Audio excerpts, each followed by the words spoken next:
Good morning, students. In this session, we are going to learn a simple concepts of marginal costing. ಪ್ರೀತಿಯ ವಿದ್ಯಾರ್ಥಿ ಮಿತ್ರರೇ, ಈ ಒಂದು ಸೆಷನ್ನಲ್ಲಿ ನಾವು advanced cost and management accounting 2ನ ಮಾರ್ಜಿನಲ್ ಕಾಸ್ಟಿಂಗ್ನ ವಿಷಯದ ಬಗ್ಗೆ ಕೆಲವೊಂದು ಪ್ರಾಬ್ಲಮ್ಸ್ಗಳನ್ನ ಸಾಲ್ವ್ ಮಾಡೋಣ. I am Madhusudan K, assistant professor of commerce, GFGC, ಕುದೇರು.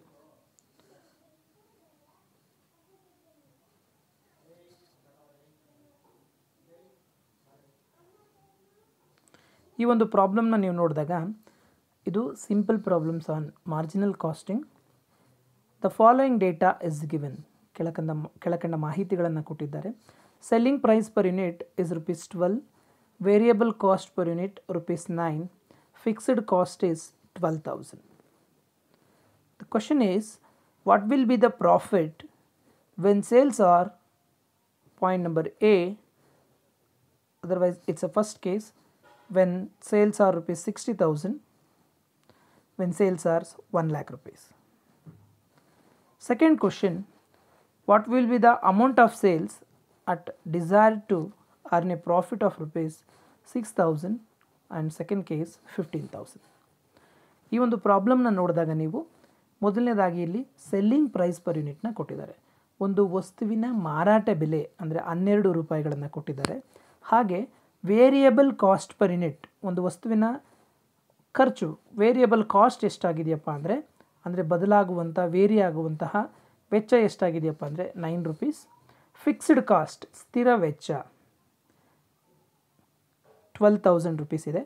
ಅದು ನೀವು ಯಾವುದೇ ಲೆವೆಲ್ ಆಫ್ ಆ್ಯಕ್ಟಿವಿಟಿ, ಯಾವುದೇ ಲೆವೆಲ್ ಆಫ್ ಪ್ರೊಡಕ್ಷನ್ನ ಮಾಡಿದ್ರೂ ಕೂಡ ಫಿಕ್ಸ್ಡ್ ಕಾಸ್ಟು ಸೇಮ್ ಇರುತ್ತೆ. ಈಗ ಇಲ್ಲಿ ಇವ್ರು ಕೇಳ್ತಾ ಇರೋಂಥ ಕ್ವಶನ್ ಯಾವುದು? What will be the profit when sales are 60,000, 1 lakh. Sales 60,000 ಆದಾಗ, ಅದೇ ಥರ ಸೇಲ್ಸು 1 ಲಕ್ಷ ಆದಾಗ ಪ್ರಾಫಿಟ್ ಎಷ್ಟು, ಲಾಭ ಎಷ್ಟಾಗುತ್ತೆ? 60,000 ನೀವು ಯೂನಿಟ್ಸ್ನ ಸೇಲ್ ಮಾಡಿದಾಗ, 60,000 ವರ್ತ್ ರುಪೀಸ್ ಸೇಲ್ಸ್ ಆದಾಗ ನಿಮಗೆ ಪ್ರಾಫಿಟ್ ಎಷ್ಟಾಗುತ್ತೆ? ಹಾಗೆ 1 ಲಕ್ಷ ವರ್ತ್ ಅಮೌಂಟ್, 1 ಲಕ್ಷ ರೂಪಾಯಿ ಸೇಲ್ಸ್ ಇದ್ದಾಗ ನಿಮಗೆ ಪ್ರಾಫಿಟ್ ಎಷ್ಟಾಗುತ್ತೆ ಅನ್ನೋದನ್ನ ಕಂಡುಹಿಡಿಬೇಕು. ಹಾಗೆ what will be the amount of sales at desire to earn a profit of ₹6,000, 15,000. ಅಂದರೆ ನೀವು ₹6,000 ಅಷ್ಟು ಪ್ರಾಫಿಟ್ನ ಮಾಡಬೇಕು ಅಂದರೆ ನೀವು ಎಷ್ಟು ಸೇಲ್ಸ್ ಮಾಡಬೇಕು? ನಿಮ್ಮ ಲಾಭ 6,000 ಆಗಬೇಕು ಅಂದರೆ ನೀವು ಎಷ್ಟು ಸೇಲ್ಸ್ ಮಾಡಬೇಕು? ಹಾಗೆ ನಿಮ್ಮ ಲಾಭ ಪ್ರಾಫಿಟ್ 15,000 ಆಗಬೇಕು ಅಂದರೆ ನೀವು ಎಷ್ಟು ಮಾರಾಟವನ್ನು ಮಾಡಬೇಕು ಅನ್ನೋದ್ರ ಬಗ್ಗೆ ಕ್ವಶನ್ನ ಕೇಳಿದ್ದಾರೆ. ನಿಮಗೆ ಆಲ್ರೆಡಿ ಮಾರ್ಜಿನಲ್ ಕಾಸ್ಟ್ ಸ್ಟೇಟ್ಮೆಂಟ್ ಗೊತ್ತಿದೆ, ಅಂದರೆ income statement. Sales less variable cost ಮಾಡಿದಾಗ ನಿಮಗೆ ಕಾಂಟ್ರಿಬ್ಯೂಷನ್ ಬರುತ್ತೆ. ಸೇಲ್ಸಿಂದ ವೇರಿಯಬಲ್ ಕಾಸ್ಟ್ನ ಲೆಸ್ ಮಾಡಿದಾಗ ಏನಾಗುತ್ತೆ? ಕಾಂಟ್ರಿಬ್ಯೂಷನ್. ಇಲ್ಲಿ ಸೆಲ್ಲಿಂಗ್ ಪ್ರೈಸ್ ಪರ್ ಯೂನಿಟ್ ಎಷ್ಟಿದೆ? ₹12 ಇದೆ. ವೇರಿಯಬಲ್ ಕಾಸ್ಟ್ ಎಷ್ಟು? ₹9 ಇದೆ. ಸೊ ಕಾಂಟ್ರಿಬ್ಯೂಷನ್ ಎಷ್ಟಾಗುತ್ತೆ? 3 ಆಗುತ್ತೆ. ಓಕೆನಾ?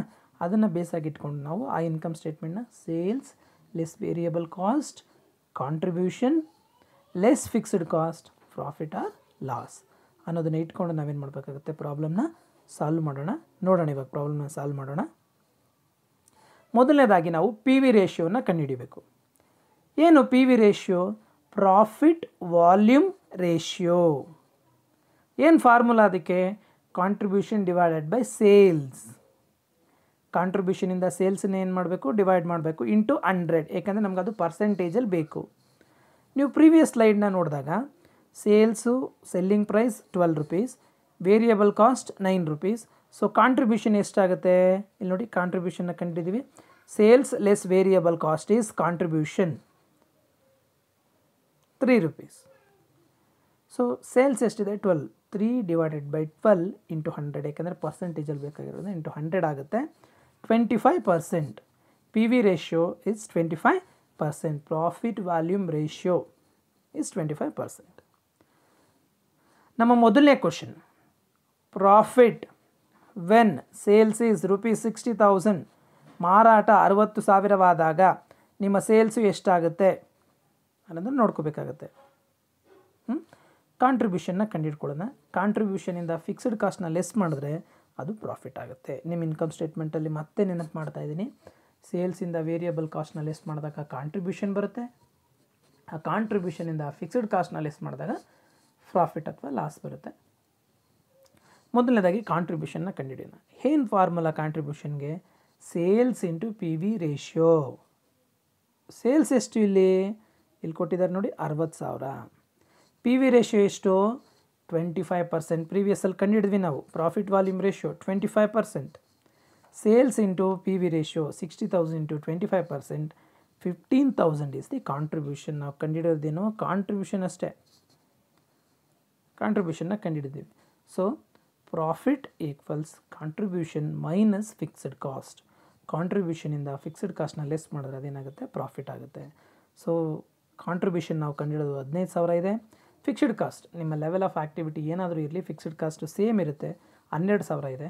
ಸೊ ನಾವು ಕಂಡುಹಿಡಿದು ಅಂತ ಪ್ರಾಫಿಟ್ ಎಷ್ಟಪ್ಪ ಅಂದರೆ 3,000 is the profit. When sales is 60,000, profit is 3,000. Sales 60,000 ಆದಾಗ ಪ್ರಾಫಿಟ್ ಎಷ್ಟಾಗುತ್ತೆ? 3,000 ಆಗುತ್ತೆ ಅಂತ ಈ ಪ್ರಾಬ್ಲಮಲ್ಲಿ ನಾವು ಕಂಡುಹಿಡಿದಾಗ ನಮಗೆ ಗೊತ್ತಾಗಿದೆ. ನೆಕ್ಸ್ಟ್ ಹಾಗೆ ಪಾಯಿಂಟ್ ನಂಬರ್ 2 ಅಲ್ಲಿ profit when sales is rupees 1 lakh, contribution equals sales into P V ratio. Sales ಎಷ್ಟಿದೆ ನಮಗೆ ಇಲ್ಲಿ ಇವಾಗ ನಾವು ಬರ್ಕೊಂಡಿದ್ದೀವಿ. When sales is 1 lakh, sales is 1 lakh, P V ratio is 25%. So ಎಷ್ಟಾಗುತ್ತೆ? 1 lakh into 25%, contribution is 25,000. We have computed contribution. 25,000 is the contribution. Next ಈಗ ನಾವು ಪ್ರಾಫಿಟ್ನ ಕಂಡುಹಿಡಿಬೇಕು. ಪ್ರಾಫಿಟ್ ಹೇಗೆ ಕಂಡುಹಿಡಿತೀರಾ? ಕಾಂಟ್ರಿಬ್ಯೂಷನಿಂದ ಫಿಕ್ಸ್ಡ್ ಕಾಸ್ಟನ್ನು ಲೆಸ್ ಮಾಡಿಕೊಂಡ್ರೆ ನಮಗೆ ಪ್ರಾಫಿಟ್ ಸಿಗುತ್ತೆ. ಕಾಂಟ್ರಿಬ್ಯೂಷನ್ 25,000 ಇದೆ, ಫಿಕ್ಸ್ಡ್ ಕಾಸ್ಟ್ 12,000 ಇದೆ. So profit is 13,000. ಪ್ರಾಫಿಟ್ ಅನ್ನೋದು 13,000 ಆಗುತ್ತೆ. Next question number 2. When sales for desire profit 6,000, ನೀವು 6,000ದಷ್ಟು ಪ್ರಾಫಿಟ್ನ ಅರ್ನ್ ಮಾಡಬೇಕು ಅಂದರೆ ಎಷ್ಟನ್ನ ಮಾರಾಟ ಮಾಡಬೇಕು? When sales for desired profit 6,000. So formula ಇದಕ್ಕೆ ಡಿಸೈರ್ಡ್ ಪ್ರಾಫಿಟ್ನ ಕಂಡುಹಿಡಿಯೋದಕ್ಕೆ, ಸೇಲ್ಸನ್ನು ಕಂಡುಹಿಡಿಯೋಕ್ಕೆ ಡಿಸೈರ್ಡ್ ಪ್ರಾಫಿಟ್ನ ಇಟ್ಕೊಂಡು ಏನು formula? Fixed cost plus desired profit divided by P V ratio, profit volume ratio. So fixed cost ಎಷ್ಟಿದೆ? ನಮ್ಮ ಪ್ರೀವಿಯಸ್ಸಲ್ಲೆಲ್ಲ ಗೊತ್ತಿದೆ ನಮಗೆ. Fixed cost 12,000. ಡಿಸೈರ್ಡ್ ಪ್ರಾಫಿಟ್ ಎಷ್ಟು? ಇಲ್ಲಿ ನಾವು ಡಿಸೈರ್ಡ್ ಪ್ರಾಫಿಟ್ ಅವರೇ ಕೊಟ್ಟಿದ್ದಾರೆ. 6,000 ಇದ್ದಾಗ ಸೇಲ್ಸ್ ಎಷ್ಟಾಗುತ್ತೆ ಅಂತ, 6,000. ಸೊ ನಮ್ಮ ಪಿ ವಿ ರೇಷಿಯೋ ಎಷ್ಟು? 25%. ಪಿ ವಿ ರೇಷಿಯೋ ಎಷ್ಟು? 25%.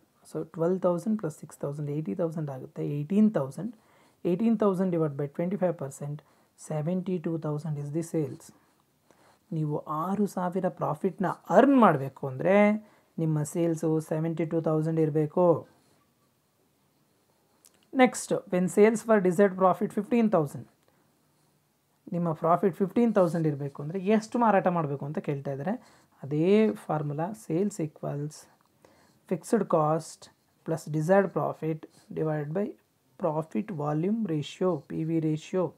ಫಿಕ್ಸ್ಡ್ ಕಾಸ್ಟು ಸೇಮ್ ಇದೆ 12,000. ಡಿಸೈರ್ಡ್ ಪ್ರಾಫಿಟ್ ಈ ಪ್ರಾಬ್ಲಮಲ್ಲಿ, ಈ ಒಂದು ಕ್ವಶನಲ್ಲಿ ಡಿಸೈರ್ಡ್ ಪ್ರಾಫಿಟ್ ಎಷ್ಟಪ್ಪ ಅಂದರೆ 15,000. ಸೊ ಪಿ ವಿ ರೇಷಿಯೋ 25% ನಾವು ಕಂಡುಹಿಡಿದ್ವಿ. ಕಾಂಟ್ರಿಬ್ಯೂಷನ್ ಡಿವೈಡ್ ಬೈ ಸೇಲ್ಸ್ ಅಂತ ಕಂಡುಹಿಡಿದಿದ್ದೀವಿ. 27,000 ಆಗುತ್ತೆ. Fixed cost plus desired profit ಎರಡೂ ಸೇರಿಸಿದಾಗ 12,000 plus 15,000 is 27,000. So P V ratio is 25%. 27,000 divided by 25%, sales is 1,08,000. For desired profit of 15,000, sales is 1,08,000. Thank you, students.